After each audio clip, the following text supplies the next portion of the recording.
Well, good evening, everybody. John Robinson, aka the Hospice Guy. Here we are, November 6th, in the month of November, which is National Hospice and Palliative Care Month.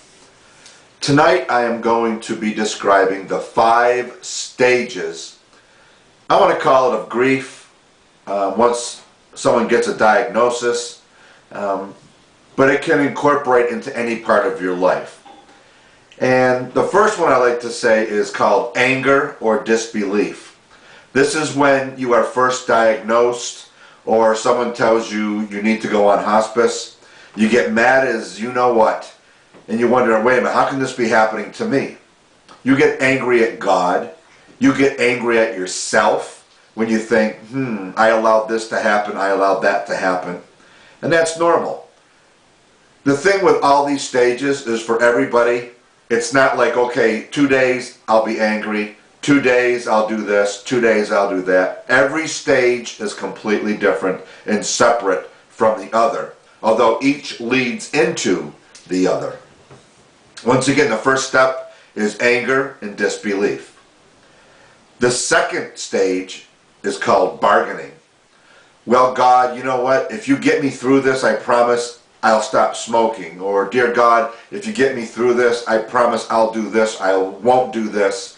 You know, and that's how people kind of get through it in their mind at times. And then once you get through with the bargaining, kind of depression sits in, because then you sit and you think and you're wondering, okay, if that's the case, if I have a life-limiting diagnosis, how much time do I have? Then you think of all the things you could have done, you should have done, things that won't get done. You do become depressed, you become withdrawn, you become a little less social, and I can't blame you. I know that I would probably be there too at this particular time. And then there comes a time when you deal with acceptance. Acceptance is when you say, okay, guess what? I'm going to pull up my bootstraps. I'm going to take the chemo. I'm going to have that surgery. I'm going to make a difference. I'm going to fight with all my life. And you become more accepting of what's going on. And your deep down inside says, you know what? I'm going to take care of this.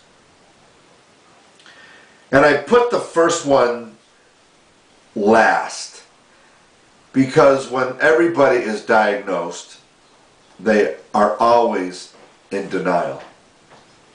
It can't be me. I need to go for a second or third opinion.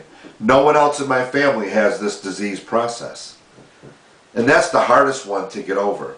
A lot of people and their loved ones are in denial from the time of diagnosis or from the time they're on hospice until the time that they pass. And like I said, each step from denial to anger, to disbelief, to bargaining, to depression, to acceptance. It's all one cycle.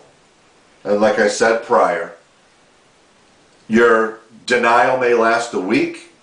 For me, it could last a month. Your bargaining could last a month, where someone else could last a week.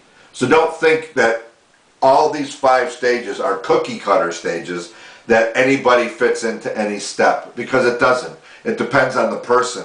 It depends on your physical ability, your spiritual ability, your religious ability, your faith in what's going on in your life.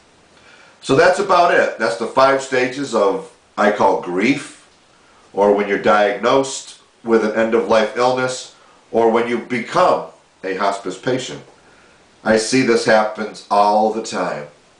And if you have any problems, you know what? There is a social worker with your hospice team. There is a chaplain. There's a bereavement counselor. There's your nurse. And there's also your aide. It's a team approach when you're on hospice. So please reach out to one of them so that they can provide you with the best possible support, compassion, dignity that you deserve at this time in your life. John Robinson, aka the Hospice Guy. We'll see you tomorrow night. I think we're going to talk about physical care versus spiritual care. May you have a good day. So long.